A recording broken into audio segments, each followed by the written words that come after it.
Welcome back to When Harry Met Board Games, where we feed our people with relatable content, and our victory condition is your satisfaction. I'm Harry, and today we have another top 10 list for you all, and today marks probably the most insignificant, irrelevant top 10 list I've ever made, because today I'm going to be sharing with you guys my top 10 games that I am good at. How does that help and benefit any of you? I do not know, but in case you're curious, this is the list. And one thing I have to say, first of all, is that I do not consider myself to be very good at games. Quite often, lots of people meet me and they play games with me and they defeat me and they're very surprised and they say, but you're When Harry Met Board Games. You're a board game reviewer. You're big into this hobby. You own hundreds of games. How did I beat you? Guys, I love games. I play to have fun. I try to win, but I'm really not that good sometimes. Most games I own, I'd say I'm okay at. There's a good few that I think I'm really bad at. And there's probably even fewer that I think I'm really good at. So I had a very small, short list to work with. And from within that short list, these are the 10 games I've chosen. So without any further ado, let's move on to my number 10. And my number 10 is Cleopatra and the Society of Architects by Bruno Fedudi and Ludovic Mablanc. And this game is an Egyptian-themed game where players are partaking in lots of different mechanisms here. There's a drafting of cards that's going to take place throughout the course of the game, and players are trying to gather sets of different types of cards, artisans, and different building materials in order to build these different features of Cleopatra's palace and her surrounding gardens. And each of these are going to score you points in different ways. All the meanwhile, you are playing cards and trying to accrue as little corruption as possible, because if you are the player with the most corruption at the end of the game, you will be fed to Cleopatra's crocodile, and you won't even factor into the winning condition, even if you are the player with the most points. So that's something to consider. You want to be balanced, make good decisions, and at the same time not be corrupt. Now, the reason why this game is ranked number 10 is because I've only played this game 2 times. Well, Harry, how can you say you're good at a game if you only played it 2 times? Well, first of all, both times I played were with 4-player counts. So I take any victory at a 4-player count even more seriously than I take a one-on-one game, because a one-on-one game, you already off the bat theoretically have a 50% chance of winning. In a 4-player game, you only have a 25% chance of winning. Well, in both games, I won, and I won convincingly. So I felt really good about myself, and I feel like, obviously, I'm not going to win for indefinitely for the remainder of my life, but I feel like I'm always going to be in contention when I play this game. My number 10 game that I'm good at, Cleopatra and the Society of Architects. And now we move on to my number 9. And my number 9 board game of all time is Oh My Goods by Alexander Pfister. This small little card game where players have a worker and they are trying to decide whether or not they want to produce effectively or efficiently, or whether or not they want to be lazy and produce sloppily. And it's a little bit of a press your luck, because you start the round by flipping over a few cards, seeing if you have the potential to meet the quota of the different resource cards that you need in order to produce from your production buildings, and take the risk as to whether or not you want to be efficient, which means you'll need every single resource needed for your production building, or if you want to be sloppy, where you can afford to miss one of those resources in order to produce. However, you'll produce 1 fewer good. Instead of producing 2, you'll produce 1. So that's something to factor in. Really cool, really neat. Lots of cool mechanisms as you're deciding to draft these different buildings for their productions. Keep cards in your hand in order to use them as resources. This is a multi-purpose card game. And also sometimes make the tough decisions whether or not you want to buy a building or perhaps an additional worker who's not going to be as helpful. They're referred to as assistants in this game. Not going to be as helpful as your primary worker, but can still help you trigger multiple production buildings in the course of a turn. Now, again, just like Cleopatra and the Society of Architects, I've only played this game 2 times. I played this at 3-player counts. So again, I take victories at multiplayer counts a little bit more seriously than I take a one-on-one victory, because sometimes if I play only a game one-on-one, and I've always played it against the same opponent, I don't really think that I'm good. I might just assume that the other player is worse than me or bad, right? But again, I've won this at multiplayer counts. 2 times I played, 2 times I've won, and both times I felt like I knew what I was doing and I felt like I was in control. So I feel really confident to put this as my number 9 board game of all time. Oh my goods. And now we move on to my number 8, and finally a game that I've played a good chunk of times. It just goes to show how little I think of myself as far as being a competitive gamer when 2 of my top 10 games that I'm good at are games that I've only played twice. But number 8 is Port Royal, also by Alexander Pfister from Oh My Goods, another card game, but this is more press your luck heavy.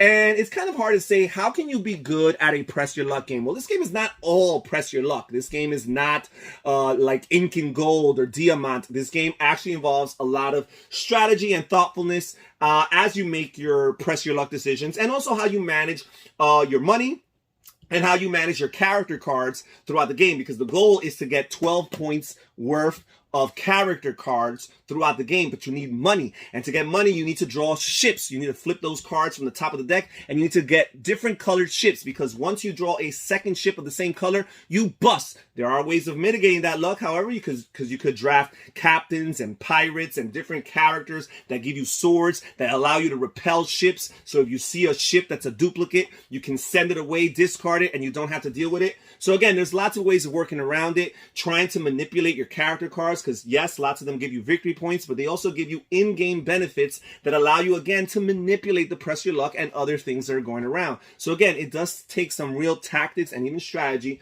playing this game. I played this game a good amount of times. I've played it mostly at 2-player, but I've played this game multiplayer as well. And I'm always in the mix. I'm always running for it. I'm always in a one-on-one game. I feel like I win more than half of the time. And again, I feel like I kind of have developed a pretty good strategy. Again, there is a lot of luck. All games have luck. Definitely a game that involves flipping cards in order to bust is going to involve another level of luck.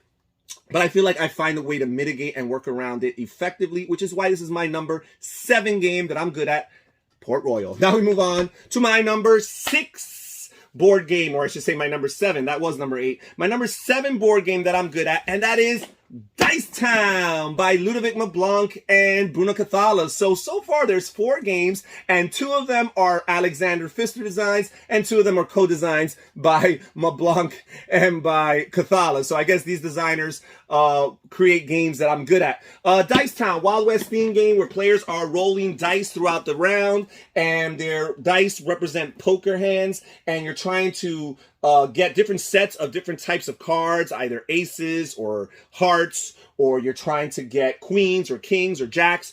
And what they grant you is they allow you to go to the different buildings in town and get whatever benefit that building gives you. If you have the best overall poker hand at the end of the round, then you're going to go to the town hall and you're going to be able to draft 1 or more building cards, which is the primary way of earning victory points. Now, I do play this game also with the Wild West expansion, which adds a secondary option to all the buildings, makes the game much more interesting, especially at those higher player counts, because now being second place in one of those buildings or locations still comes with its reward. And as the person who's first place, you have a choice between those 2 options as to which benefit or reward you want to capitalize on. This game is really cool, really neat. I like Wild West theme. I like poker and poker-like mechanisms within board games, modern board games. And again, this is a game that I mostly play 4 to 6 players, so we're talking about really high player counts, and I feel like I'm always in contention. I feel like I'm always one of the top 3 people fighting for that victory. And quite often, I am the one who is walking out of this game victorious. Therefore, I'm very confident in putting this as my number 7 board game of all time that I happen to be good at, Dice Town. My number 6 board game that I am good at is Race for the Galaxy, designed by Tom Lehman and published by Rio Grande Games. This game is a science fiction space-themed game where players are running their own space civilization, their own intergalactic empire comprised of different planet cards and technological developments within their planetary system. And this is basically a card game where players are using multi-purpose cards, because the cards not only serve as your planets, not only do these serve as the the money, the currency that you use to actually build or conquer these planets, but they also serve as the resources that your production planets produce. And you're manipulating all these things in order to have the most points as possible. Once a player has played 12 cards in their tableau, that triggers the end of the game, and the player with the most points wins. Now, this is really cool because this is a simultaneous selection game where players are all deciding whether or not what phase they want to participate in. You have these action cards and they determine what phase you can participate in. And you could always participate in multiple phases because like Puerto Rico, this is very much inspired by Puerto Rico. Like Puerto Rico, you can piggyback on someone else's action if they've chosen a different phase. However, for the phases that you chose to participate in, you are going to get a bonus action. So it's all about choosing the right actions at the right time, knowing your opponents and knowing when to capitalize on them, and anticipating, being ready for their decision so you could capitalize on it and trigger your action and at the same time piggyback on their action. Really cool, really fun. I have it at number 6. I win at this game a lot. However, I must admit, I never play multiplayer because I just feel like this game is meant to be a chess match of a game. So I usually like to play it one-on-one. But I've had a good amount of opponents, and every single person that I've played, I win more than half the times. Therefore, I feel pretty confident putting this at my number 6 board game of all time that I happen to be good at, Race for the Galaxy. And now we move on to the top 5. And these are games that I'm really good at, that I've been good at for years, and that I feel confident putting as my top 5 board games of all time. My number 5 board game that I am good at is Dominion by Donald X. Vaccarino and another Rio Grande design. This is the grandfather of the deck building games. Right here we have the Adventures expansion, standalone big box expansion, and there are so many expansions and content for this game, and that's another reason why I feel very confident putting this in the list, because I feel that as I explore through all the content that Dominion has to offer, as I expand my horizons and open up new expansions and introduce them to the other players and throw them to the table, I feel like I prove myself more and more with each subsequent expansion, and I continue to do very well at this game. And this is a game that I hardly ever play 2 players. I'm not sure, maybe I could count on my hand how many times I've played 2 players. I always play this game 3 to 4 players, and I win quite often. Just the other day, I played 2 4-player games, and I won both of them. And one of them was a crushing defeat where I think I doubled the score of the person who was second place. So I feel pretty good about this game. Even though I play it more often than not at 4 players,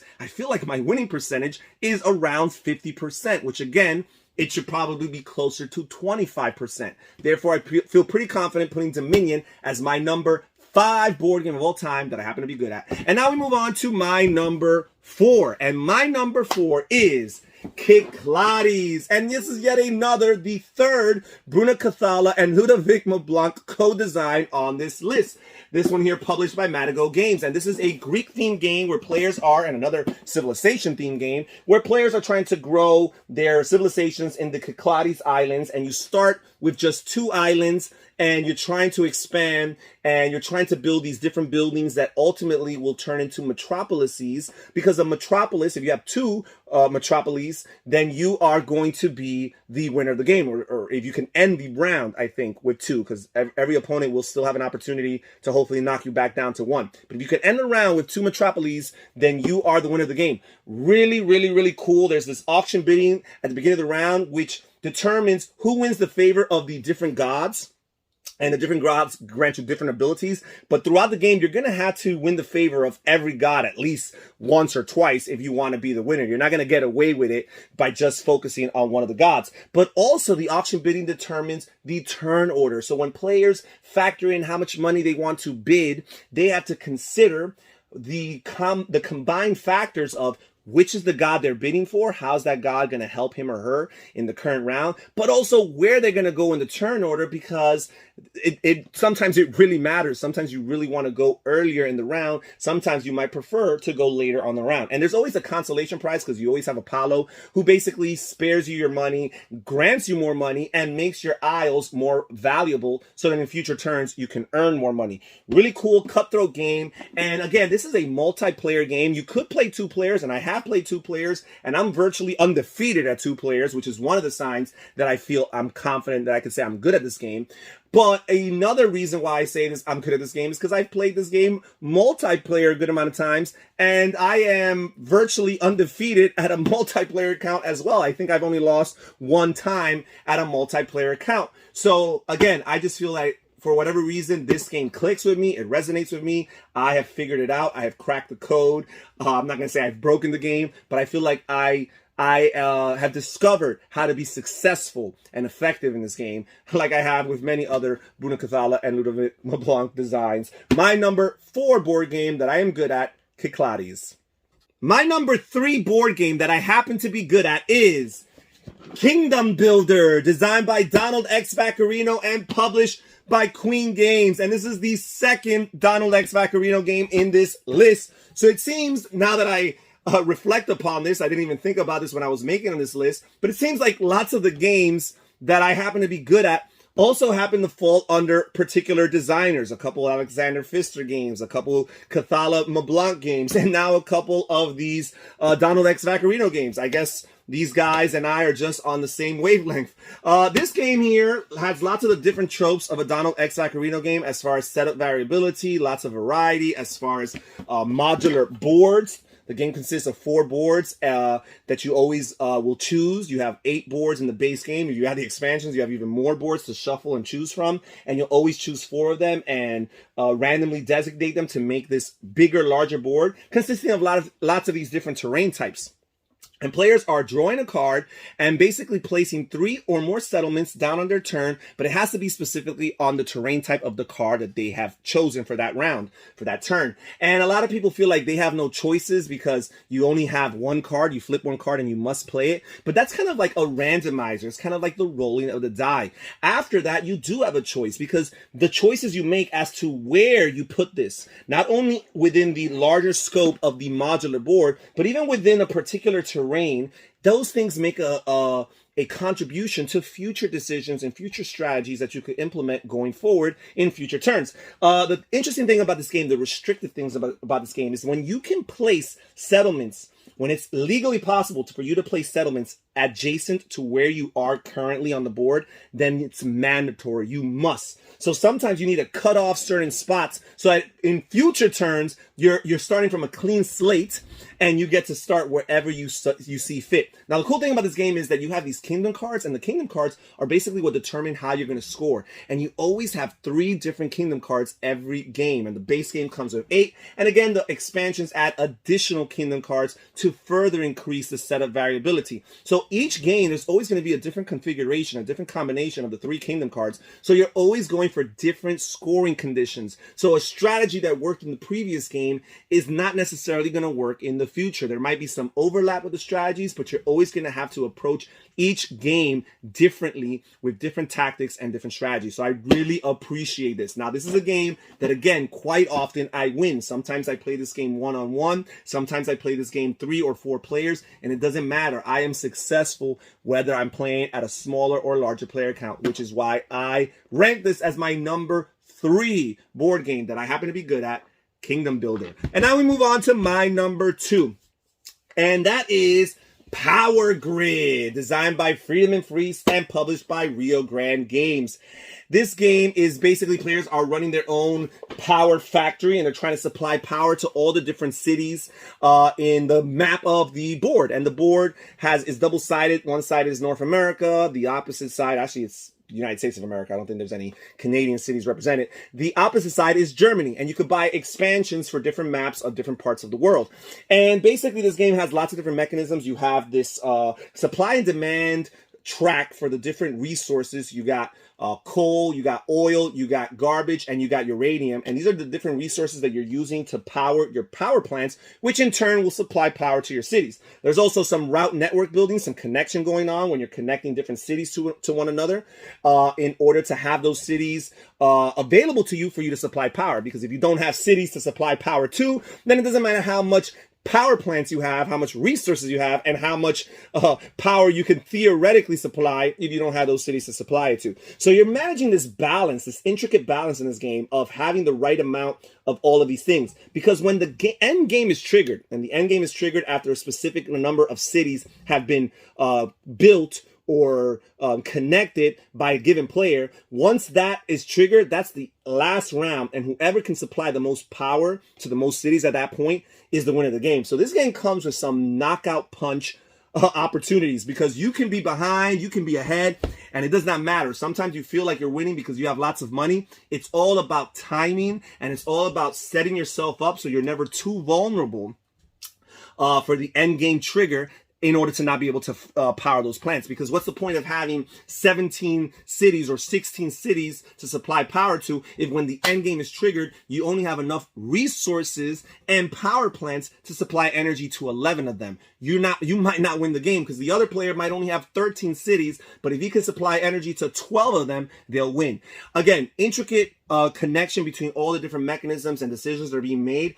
And I feel like I found a way to make it work for me. Now, I do not always win at this game, but my winning record is impressive enough. And the daunting challenge of managing all these things, the resource management, the money management, the spatial element of the game, connecting different cities to another, figuring out the totality of the board, figuring out all these things, and again, managing them successfully is quite a challenge. And I feel like I've been able to do it very well. And I'm proud of myself for that. Therefore, I'm putting Power Grid as my number 2 board game of all time that I happen to be good at. And that's it. We move on to my number 1 game of all time that I'm good at. And again, keep in mind, guys, these games are not necessarily ranked by how much I like them. It just so happens that Power Grid is one of my favorite games of all time. But these games are actually ranked by me trying to be as objective as possible based on my experiences as to which games I'm actually best at. So my number 1 game, I probably like most of the games on the list more than this game, although I do like it, but it's probably the game that I have to say so far I feel like I am best at. And that is 1960, The Making of a President. And this might be a little anticlimactic. This is not necessarily a very popular or well-known game. Its older brother, Twilight Struggle, is a little bit more popular, highly ranked on BGG, but at the same time, a little bit of a polarizing game. This game here, designed by Christian Leder and Jason Matthews, historical theme recreating the election between John F. Kennedy and Richard Nixon in 1960. And players are playing, this is a multi-purpose card game again, where players are playing cards to either get campaign points, which allow them to travel through the map, and gain favor and support in the different states based on the Electoral College, which I like that. Now, this is based on the Electoral College, the way it was distributed back in 1960, not necessarily indicative of how it's distributed today. However, there is some correspondence and similarities. So, for example, states like Texas, California, and New York are very, very influential, and you want to gain support there. But besides using your cards to get campaign points, you can use them to trigger specific historical events that actually occurred during that season or during that time in history. Now, the event cards can only be triggered if you have your political party's symbol on it. So lots of events are only for the Democrats. So if you're a Republican, you have to use it for the campaign points. Lots of events are only for the other party, the Republicans. I forgot which one I said first. So some of them are just for the Democrats. Some of them are just for Republicans. And then there's a good chunk of cards that are neutral. They're both. Both players can use it and play them to their advantage. So you're choosing and budgeting to use your cards. There's also this rest mechanism, this rest cube mechanism, where whatever cards you use also allow additional cubes to be placed in this bag that you'll be drawing throughout the game for some randomized support checks, because lots of the support that goes on is arbitrary. It's deterministic. You simply just place the cubes there. But in certain specific situations, you need to do support checks where you blindly draw cubes from this bag, and if they match your political party's color, then they represent a successful support check, and therefore that support is placed. This game is really, really cool. A little bit dry, but if you like history and you like tactics, this is a 2-player only game. So one side, you cannot split this and make it one side versus another side, 2 versus 2. It is a 1-to-1, 1 versus 1 player game. And the reason why I have number 1, I played this game 4 times. And I've won every single time. I've played this game against 3 different opponents. People that beat me at other games. So I'm not talking about, chumps who are no good. These are worthy opponents who have had success, have tasted success against me in other games quite often. I've beaten 3 different opponents, and I've won on both sides. I've won as John F. Kennedy, who I think is a little bit easier to win, which makes sense because historically speaking, he did win the election of 1960. But I've also won with Richard Nixon. So with all odds against me, I've also found a way to win. So I feel very confident about playing this game. Now, again, it's a 1-on-1 game. So theoretically, percentage-wise, I should only win this game about 50% of the time. Going forward. But so far, I'm 100%, and I feel like I can contend with most people who play this game. Now, obviously, anybody who plays this game as a lifestyle game, or any of my games for that matter as a lifestyle game, is probably going to have a good chance against me because I do not get to repeatedly play my games as often. But I feel confident that a player who has a similar range of experience with me will have their hands full going up 1-on-1 against me in this game, 1960, The Making of a President. My number 1 board game that I happen to be good at. All right, and that's it for today's list. Thank you so much for watching, folks. Comment down below. Tell me what you think about these games. Tell me which of these games you happen to be good at, which of these games you happen to be poor at. Tell me what's your game in your collection or in your repertoire that you happen to be best at or most successful at. I'm interested in reading what you guys have to say. This is Harry saying take care, everybody. Stay safe, stay healthy, and have fun gaming. Bye-bye.